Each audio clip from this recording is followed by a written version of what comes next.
Hello everyone, welcome to Software Testing Help. In this session, we'll have an overview of hybrid driven framework.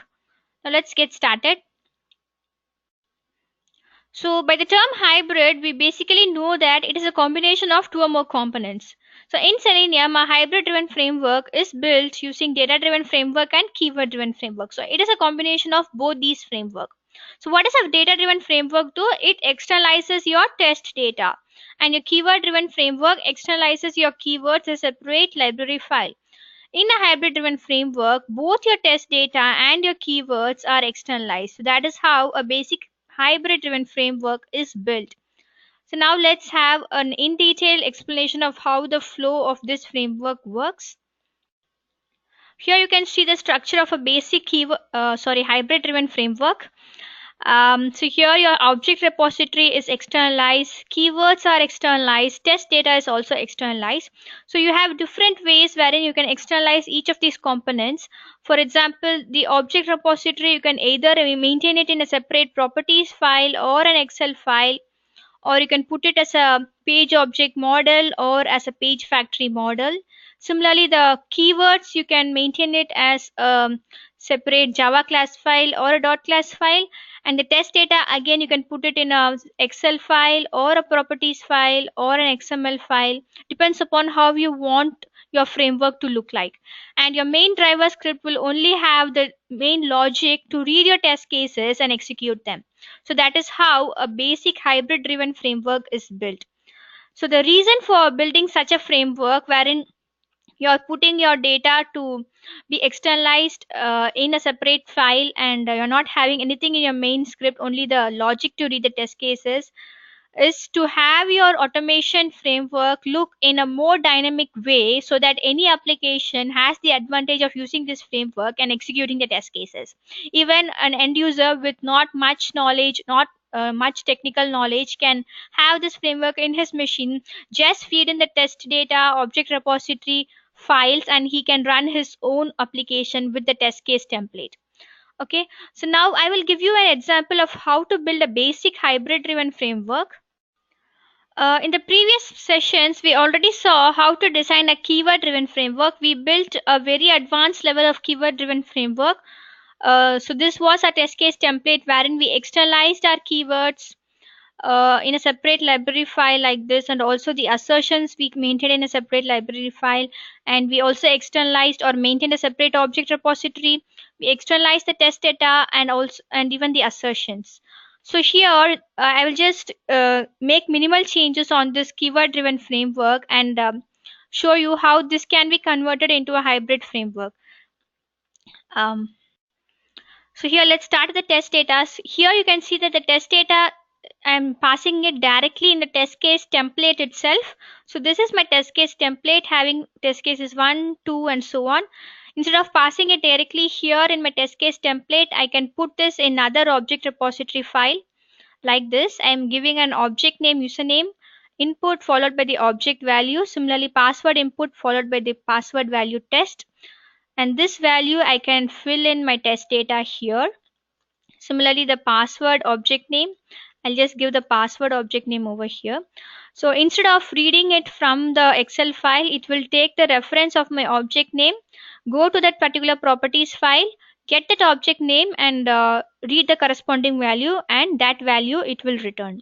So this is similar to how we did for our object repository, wherein we use the object name locator type and we read it from the properties file. Similarly, we can do it for the test data also. So this was our main code. In the keywords library file, you pass the test data from the Excel file directly. So instead of having this directly from the Excel file, I have to read it from my object repository. So I will create another method. Likewise, how we created for our object repository, we created a method, and then using file input stream, we opened this properties file and got the value of that particular property. Similarly, we'll do it for the test data also. So here you can see that I've created a method called get data, and I'm opening the input.properties file using file input stream, and using the class called properties, I'm creating an object for that, and using that object I'm calling a function called prop.getProperty. When I say prop.getProperty followed by the property name, it will return the property value. So when I say prop.get property of username input, it will return the value VCM. So this is what I need to pass in prop.get property. I will pass the test data. So instead of putting it as test data directly here, I will call this function get data, and here I'll pass the test data, which in turn will get my data from the properties file. Okay. So this is a way wherein you can externalize your test data in another file instead of directly putting it in your test case template. And when you have a look at your just your main driver script, when you have a look at your driver script, you can see that almost everything you're reading it in a dynamic format, but still there are few hard coding left behind. For example, the test case sheet name, wherein you're reading your test cases from, and also you're initiating a static driver, which is your Chrome driver. You can also um, make this in a more dynamic way. You can give this also in a more dynamic way. So for this, what I'm doing is I'm again putting it in other properties file like this. The browser, I'm putting it in a properties file. I'm giving the advantage, or I'm letting the user to choose his browser depending upon his convenience. Maybe he wants his automation code to run on Chrome. He can just specify Chrome or IE or Firefox. And my driver script will read this particular browser value and execute or initiate that particular driver. Similarly, the test cases sheet name, I can put it over here instead of directly putting it in my main code, because I might have smoke test cases, regression test cases. I might have separate sheets for those. So I can just rename my test case sheet name. If I want to run regression test cases, I will call that test cases. If I want to run the entire suite test cases, I will call that particular test cases, and so on. Okay, so in order to make my framework in a more dynamic way, I'm just externalizing even these two parameters. So the browser, when I externalize this, I'll add a function wherein I can initiate any driver, be it a IE driver or Firefox driver or Chrome driver. So here I've added a function called add before test, which means it will get invoked before the main function is executed. So here this browser value, I will read it from the properties file. Again, using file input stream, I'll open this file, read this value, and get the value of my browser parameter. So if it is Firefox, that particular driver will get initiated. If it is Chrome, that particular driver will get initiated, and so on. So that is how I'm just splitting it using switch case.